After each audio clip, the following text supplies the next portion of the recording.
안녕하세요. 협성대학교 미디어 영상 광고학과 공병 교수입니다.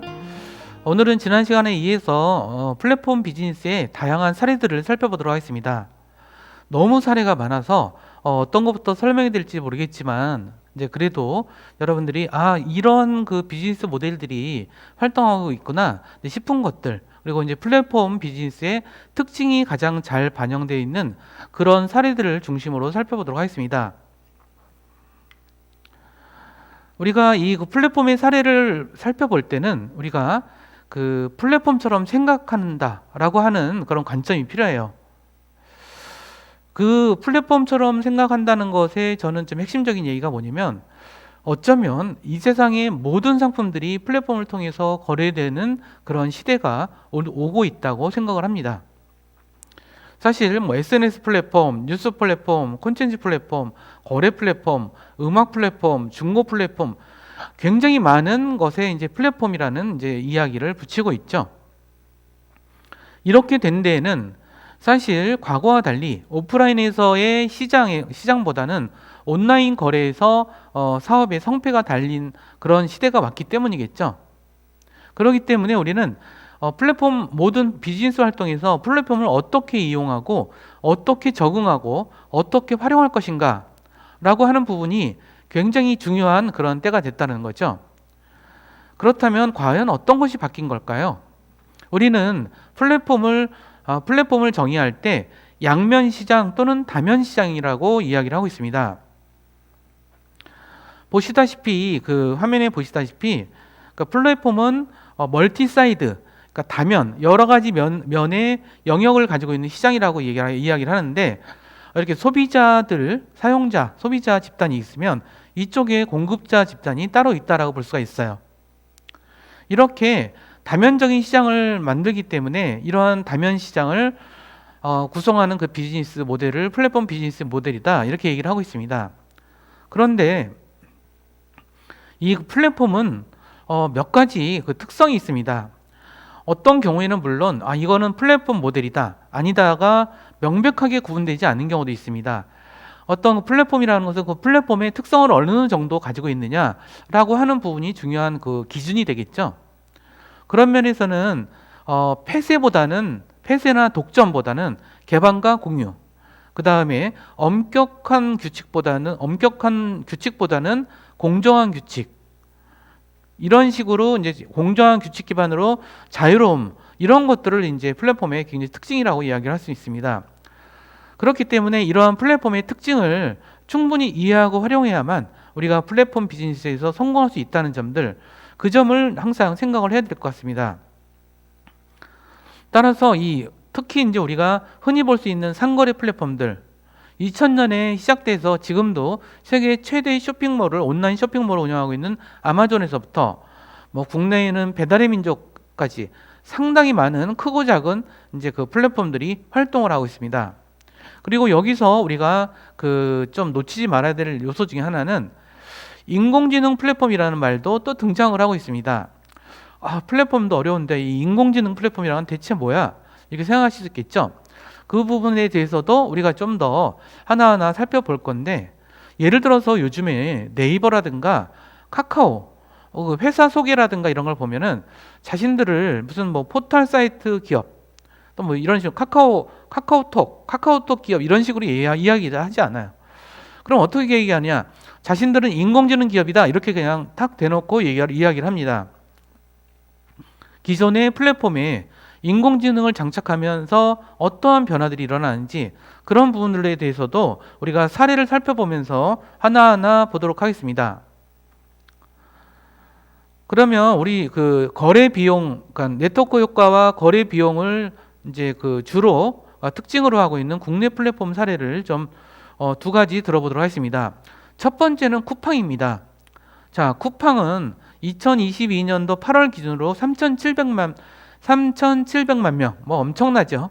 그 뭔가 이 거래를 하는 사람들, 뭔가를 사야 되는 사람들은 뭐 다 들어온 것 같은데, 그리고 그 중에서 유료 회원이 또 있습니다. 그래서 유료 회원만 900만 명입니다. 쿠팡은 소비자와 판매자를 연결시키는 그런 역할을 하는 플랫폼입니다. 사용자들은 자신이 원하는 조건에 따라서 아주 쉽게 그리고 효율적으로 여러 가지 방식으로 검색을 하죠. 그러면서 비교를 하고 그 안에 있는 자세한 정보들을 꼼꼼히 살펴가면서 이런 그 상품을 쇼핑을 합니다. 그리고 판매자들은 쿠팡에 입점을 해야 되겠죠. 입점은 쿠팡 마켓플레이스라든가 쿠팡 윙에서 입점 신청을 하게 되면 특별한 문제가 없는 한, 그리고 계약 조건에 대해서 서로 합의를 보는 한 판매자로서 활동이 가능해집니다. 그리고 2018년 7월부터는 SNS 등의 온라인 광고 링크를 걸어서 매출이 발생할 경우에 3%의 커미션을 주는 아주 쿠팡 파트너스도 운영하고 있습니다. 이와 같이 플랫폼은 양쪽을 다 아울러야 하는 거거든요.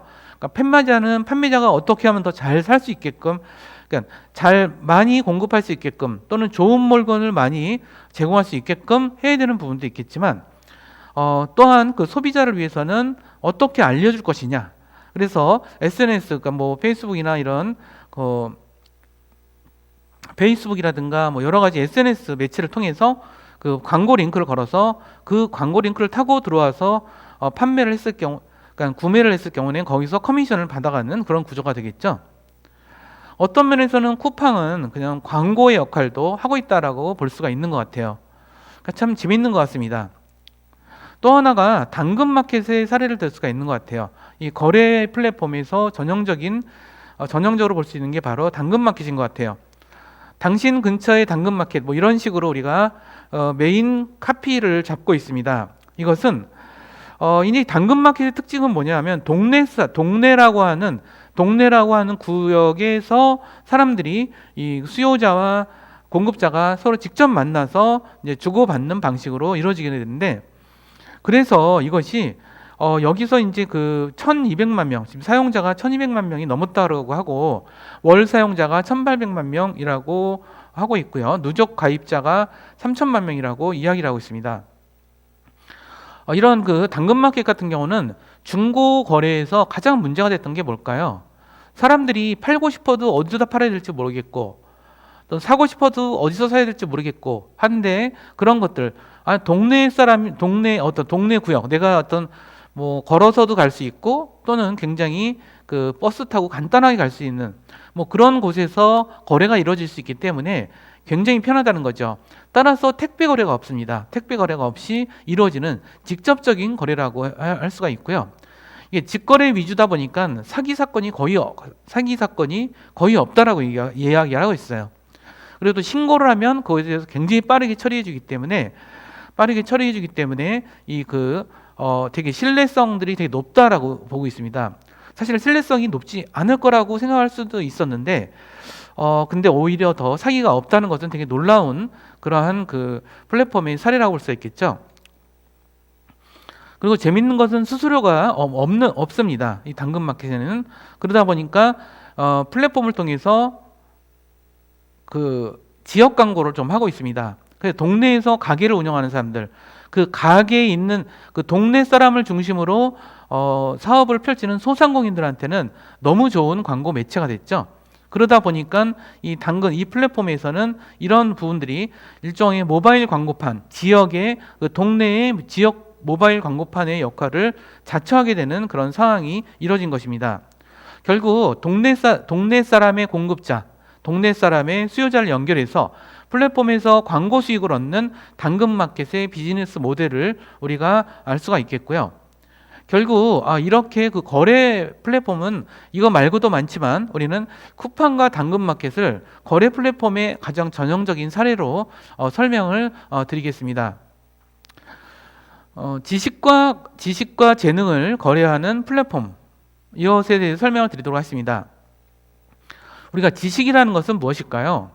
어떤 그 특정한 실무적인 지식, 이론 또는 응용 지식, 노하우 또는 뭐 아주 전문적인 기술 또는 문화 예술 능력, 이런 것들이 다 지식과 재능으로 우리가 이야기할 수 있는데, 이 예로서 우리가 크몽을 들 수가 있는데요.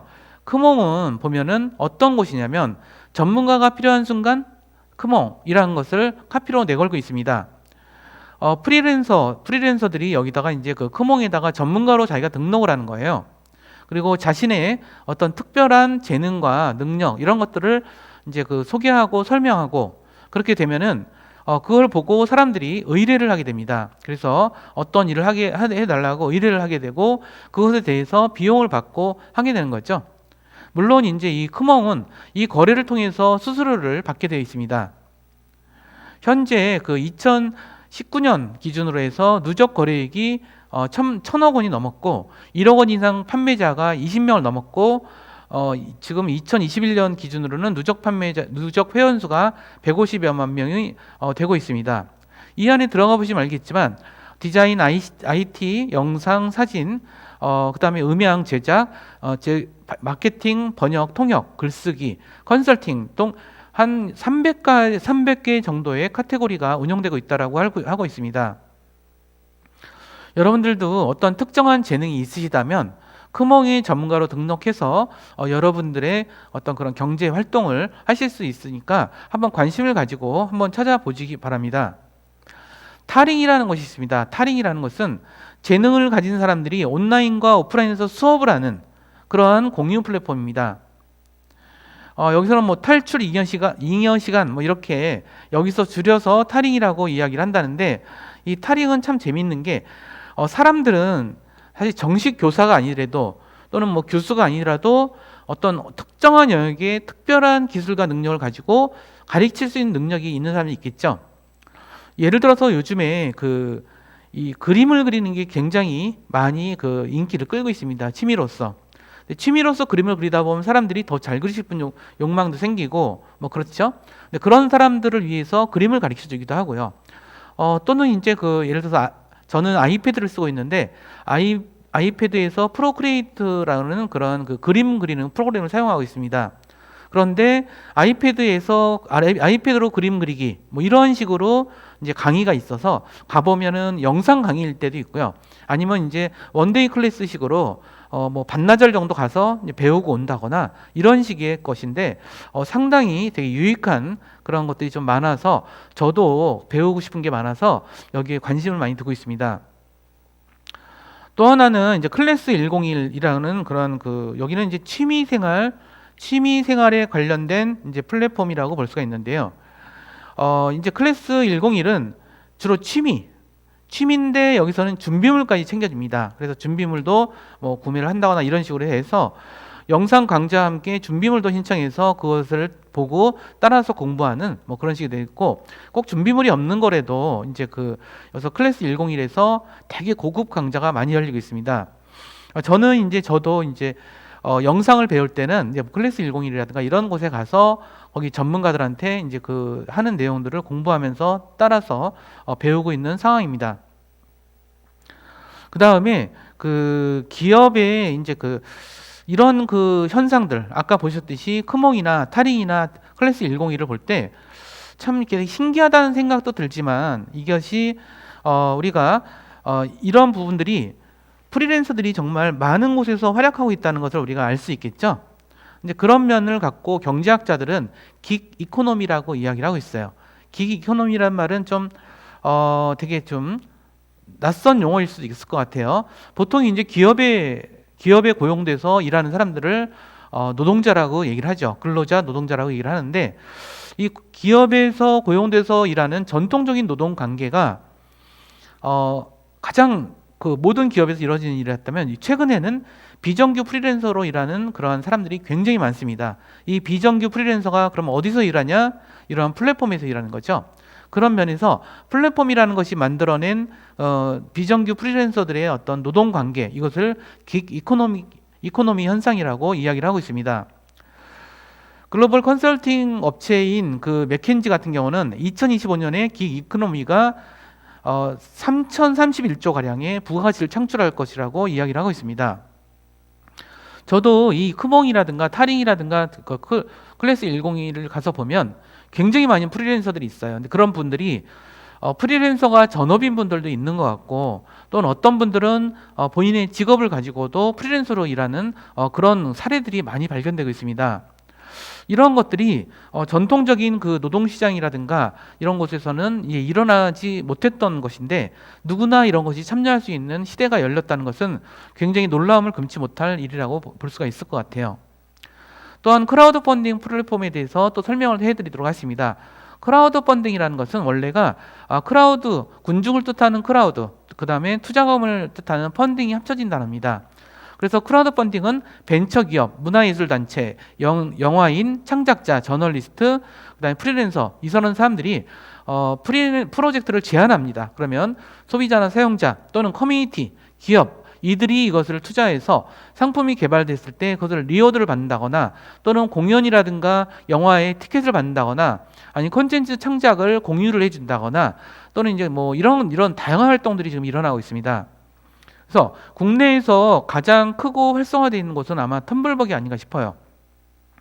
이 텀블벅은 원래는 2019년도 10월 정도에 만들어진 건데 이분들은 문화예술 쪽을 하시는 되게 젊은이들이었는데 자신들이 이제 하려는 작품 활동에 대해서 투자를 받을 데가 없었다고 해요. 그래서 이런 것들을 좀 투자받을 곳이 있으면 좋겠다라고 해서 만든 플랫폼이라고 이야기를 합니다. 현재는 지금 영화, 디자인, 음악, 건축, 사진, 패션, 연구, 기술 분야에서 총 12,000개 정도의 프로젝트가 진행이 되고 있습니다. 이 텀블벅과 좀 다르게 와디즈 같은 경우는 좀 다른 크라우드 펀딩 플랫폼이에요. 여기는 주로 이제 스타트업이 새로운 상품들을 이제 크라우드 펀딩을 통해서 자금을 조달하거나 그리고 그런 것들을 통해서 그 물건에 대해서 이제 보상으로 준다거나 뭐 이런 부분들이 이루어지겠죠. 의외로 이러한 텀블벅이나 와디즈에 참여하는 또는 투자하는 것을 되게 재밌어하는 분들이 많아요. 예를 들어서 나는 내가 책을 좋아한다면 어떤 문학책을 좋아한다면 문학 작가들이 이렇게 프로젝트를 제안해서 하는 그러한 프로젝트에 투자를 좀 하고 싶겠죠. 그리고 좋은 일이기도 하지만 책을 받기도 하고 심지어는 여기서 이제 펀딩을 해준 사람들에게만 책을 주는 경우도 있어요. 되게 흥미로운 경우죠. 근데 책을 주는데 물론 종이책을 주는 경우도 있지만 전자책을 주는 경우도 있습니다. 이와 같이 크라우드 펀딩이 비즈니스 세계를 바꾸고 있는 거죠.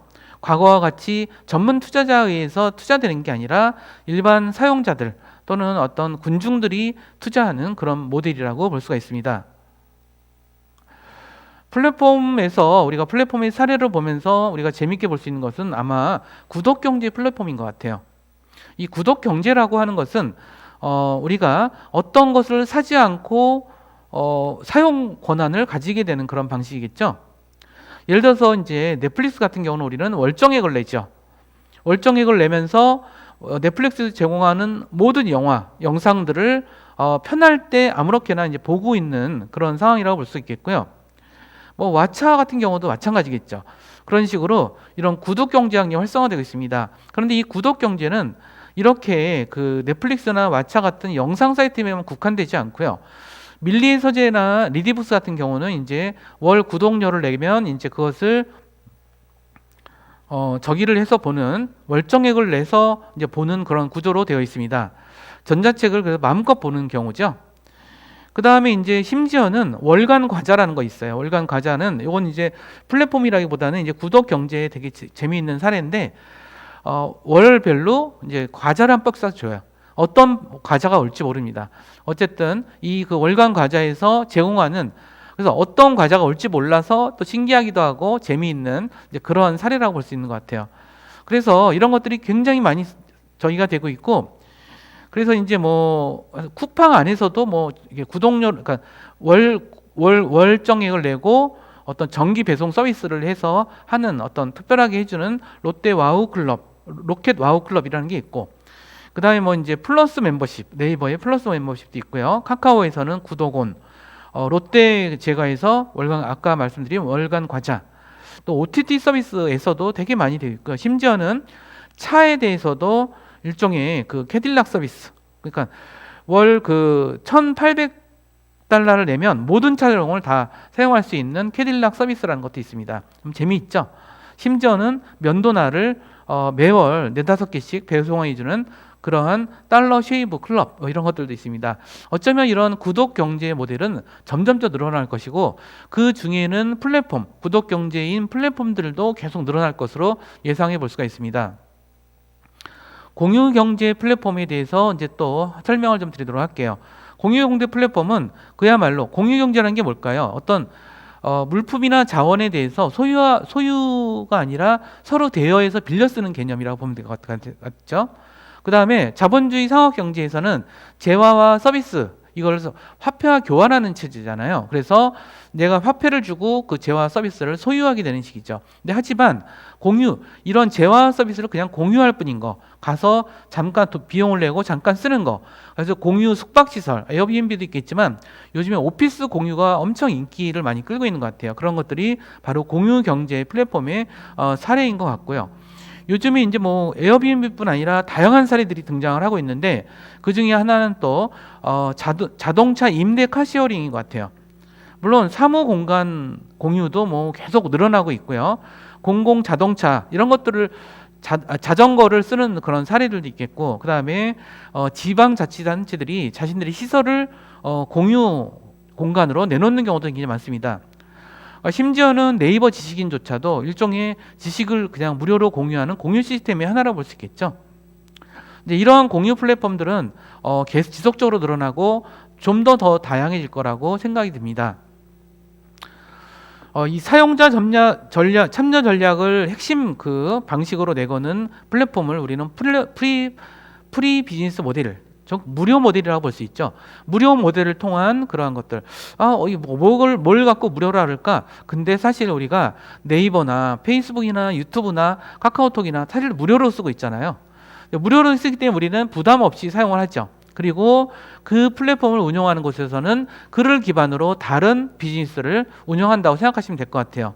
예를 들어서 유튜브 같은 경우는 우리가 많은 사람들이 사용자들이 유튜브를 올리고 있지만 그 유튜브를 통해서 유튜브를 보면서 사람들은 광고도 보고 있죠. 광고도 보고 있고, 그래서 광고를 이제 그 공짜로 이제 광고를 원하는 기업들은 광고를 거기다 실는 거죠. 일종의 광고 미디어예요. 그래서 여기서 더 나가서 또 이제 유튜브는 또 어떤 서비스를 하나요? 그러니까 월정액을 받고 광고를 안 보는 그런 서비스.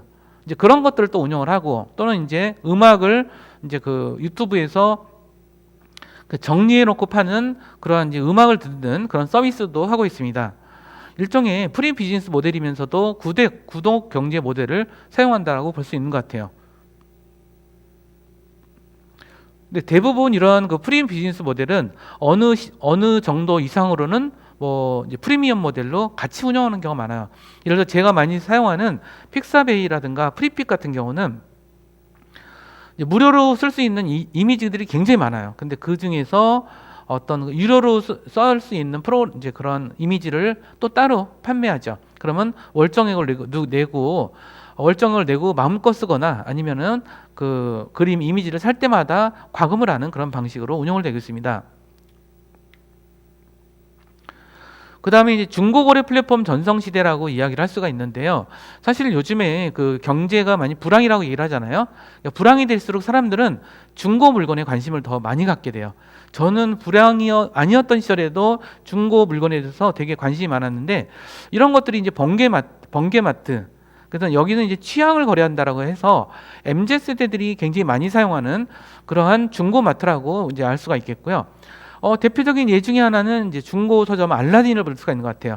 사람들은 책을 보다가 다 봤을 때 그냥 팔고 싶을 수도 있어요. 그래서 새 책을 사고 싶거나 뭐 이랬을 때, 그래서 보다가 팔고 다시 또 다른 중고 서점을 또 사고, 그래서 이 중고 책 서점 알라딘 같은 경우는 이제 파는 사람과 사는 사람이 막 섞여 있어요. 엄청나게 섞여 있어요. 그럼에도 불구하고 어떤 물건을 파는 행위를 하는 경제 주체와 어떤 거를 구매하는 경제 주체는 명백하게 존재를 한다는 거죠. 그 다음에 뭐 희소성이 있는 상품들을 주로 판매하는 어떤 그 리셀 플랫폼들, 이런 것들이 크림, 또 솔드아웃, 그 다음에 이런 것들이 좀 있죠.